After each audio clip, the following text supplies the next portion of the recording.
Hello everybody and welcome to today's video. Today is part 3 of chapter 2 and a recap of the Bible verse is Proverbs chapter 10 verses 12 to 13. Hatred stirs up conflict, but love covers over all wrongs. Wisdom is found on the lips of the discerning. In the last video we were talking about the old reality show with Joseph and his brothers. So continuing today is Cues from Joseph. Just what can we learn from this tale of drama lifted right off the pages of the Old Testament? What cues can we take from Joseph about how we should and should not use our words when dealing with family, friends, and other necessary people in our lives? First, beware of bragging and the impact your good news could have on others. Second, say what honors God, not what other people want to hear. 3, realize that lies are the minuscule snowflakes in a monumental snowball. And 4, give God credit where credit is due. 5, watch your words in the workplace. 6, just because you have a reason to retaliate does not mean you're justified in doing so. 7, don't be God. 8, do be nice. And we're going to elaborate on every single one of those. So starting with number 1. Although for most of Joseph's life we see him using words wisely and well, many biblical scholars suggest that the young Joseph had a problem with pride. When he relayed his high and mighty dreams to his siblings, it set them on edge. We don't know what Joseph's motives were, and we don't know the condition of his heart, but neither do we read that God instructed him to tell his brothers about his dreams. Still, we can learn something from the consequences of his words to his family. Sometimes we may have a piece of information that is indeed true. However, relaying that bit of information to someone else may not always be the wisest course of action. Before we open our mouths, we need to think not only to whom we're speaking, but also what they may be dealing with at the time and how the news might impact them. Did you just find out you were expecting your 3rd child? That's fabulous. But if your sister-in-law, who is childless, recently suffered her 2nd miscarriage, then it might be best to hold off on your news for a little while. And then consider carefully how you will let her know. The primary principle is to check your heart and motives before sharing a success or celebration.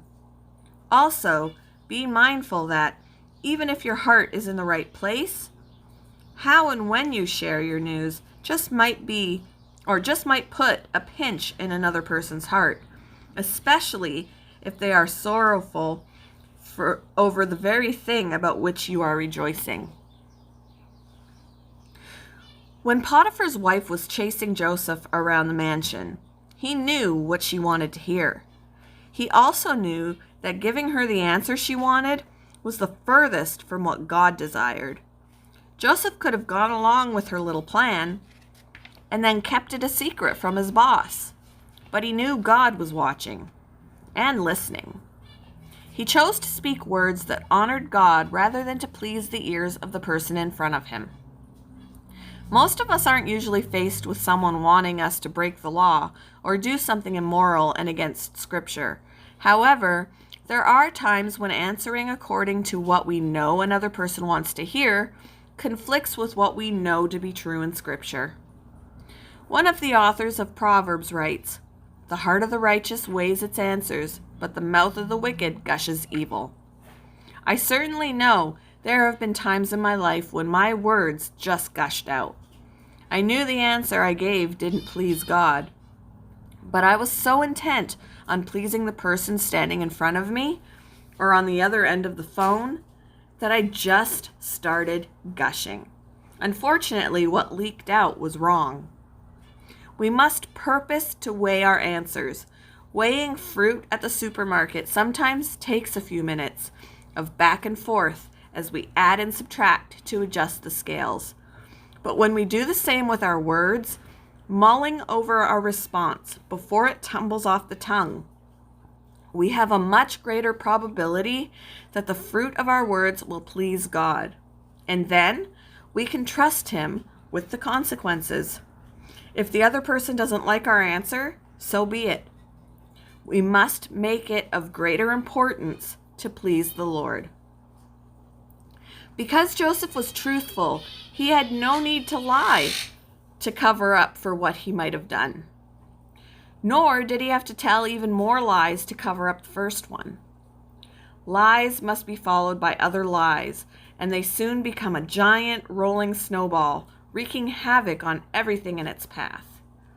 In middle school, I was a pitcher on the softball team. I simply loved to play and wanted to make sure my skills were at their best so I could don my colorful jersey and be chosen as the starting pitcher of the game. So while my mom was busy at work one day, I went down into my basement to practice throwing pitches, using the middle cushion of the couch as home plate. This wasn't fast pitch softball, obviously. My little practice session went well, with most of the pitches landing squarely on the middle cushion of the big brown couch. However, one of them got away and sailed clear out of the basement window, taking dozens of puzzle pieces of broken glass with it. Now, I'd like to say that when my mom got home from work, I told her what happened and offered my sincerest apologies. However, instead, I lied. First, I denied even knowing about it. Then I said it must have been my brother and his friends playing outside. However, when my smart and sometimes smart aleck brother cleverly pointed out the fact that the glass was on the outside of the house rather than the inside, I knew I was sunk. The ball had to have been thrown from the inside of the basement out into the yard, not the other way around. And I was the only one inside the house that day. My string of untruths soon began to unravel. If only I had told the truth from the beginning, there would have been no need to continue twisting words in order to deceive. And my punishment would have been much less than the punishment I got for not only breaking the window, but also initiating a cover-up. How easy is it to take credit for ourselves? But Joseph's example shows just how much he learned from the failures of his early bragging days. Whenever others marveled at his ability to interpret dreams, he rapidly pointed out that it was God who did the interpreting. I wonder how many of us, when receiving compliments from a high government official, would be quick to give all the credit to God.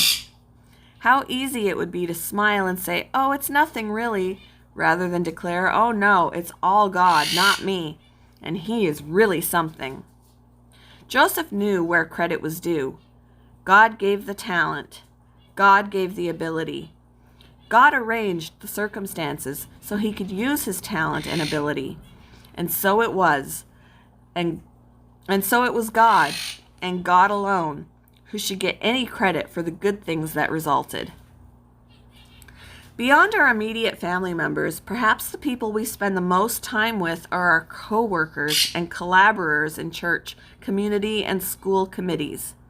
We spend so much time with these people, they are almost like family, so it's easy to let down our guard with what comes out of our mouth. But Joseph didn't shut the filter off when he was around his working buddies. Whether in service at his master's house or in the cold, dark prison, he watched his words.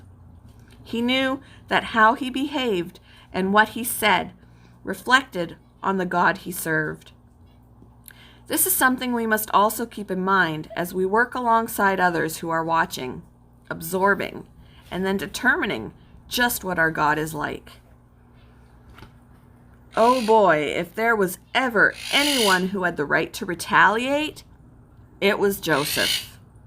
Sure, We might have family squabbles or old wounds that just don't seem to heal.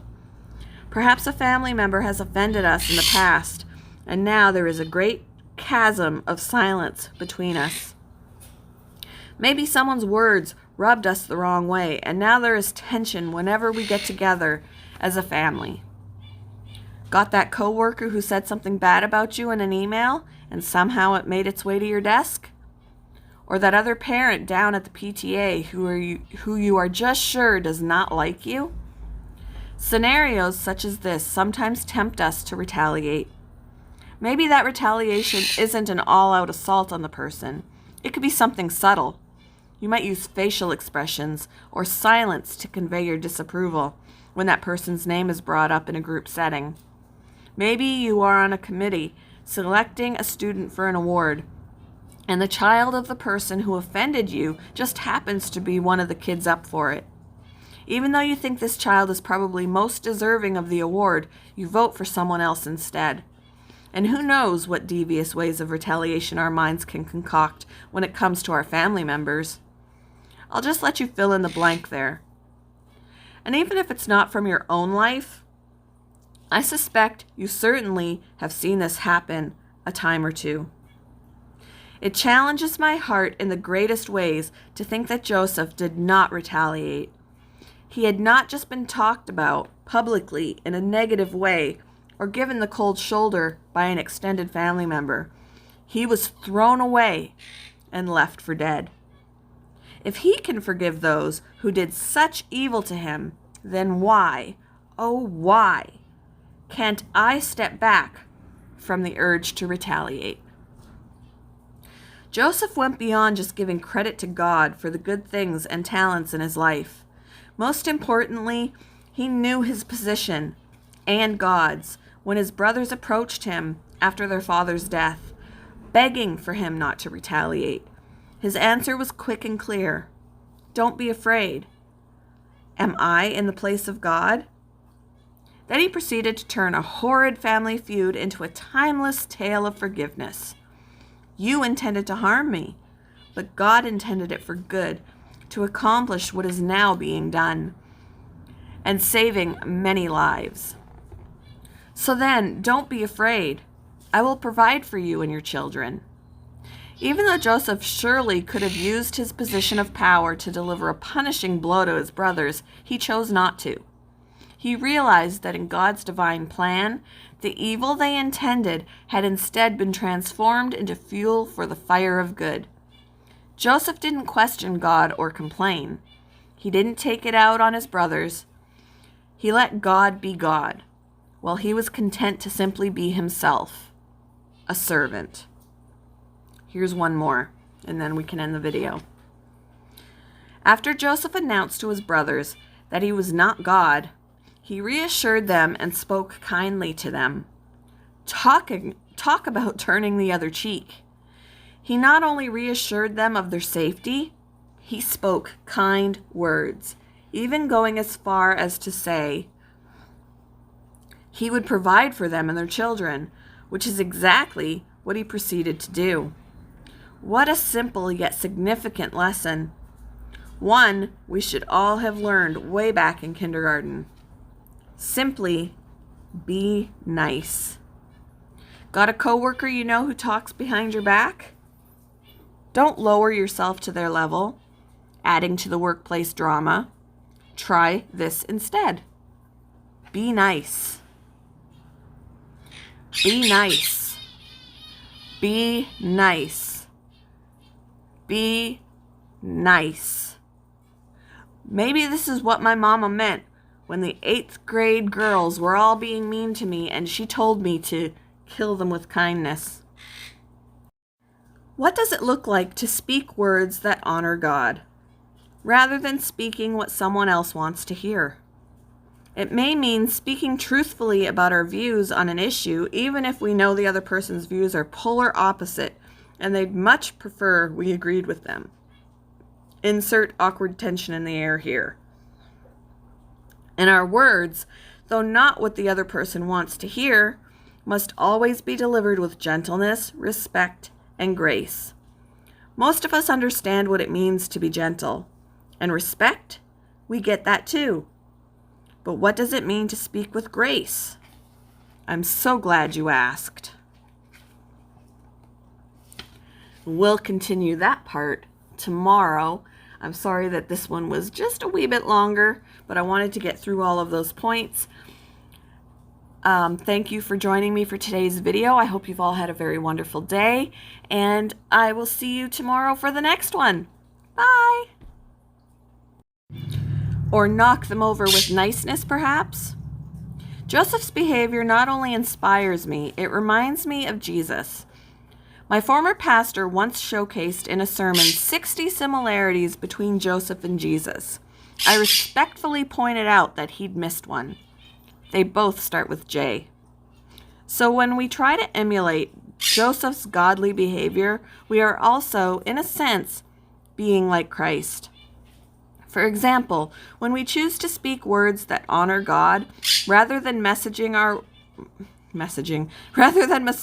words into what we think someone wants to hear, we follow Joseph's example, but ultimately we mirror Christ. His words always pleased the Father, even when some people didn't agree or understand. When Jesus tells his disciples he will soon be going away, it wasn't what they wanted to hear. His companions did not understand, and I'm sure they didn't agree with the timing. But he knew his death on the cross was the Father's perfect plan, and so speaking these words pleased God.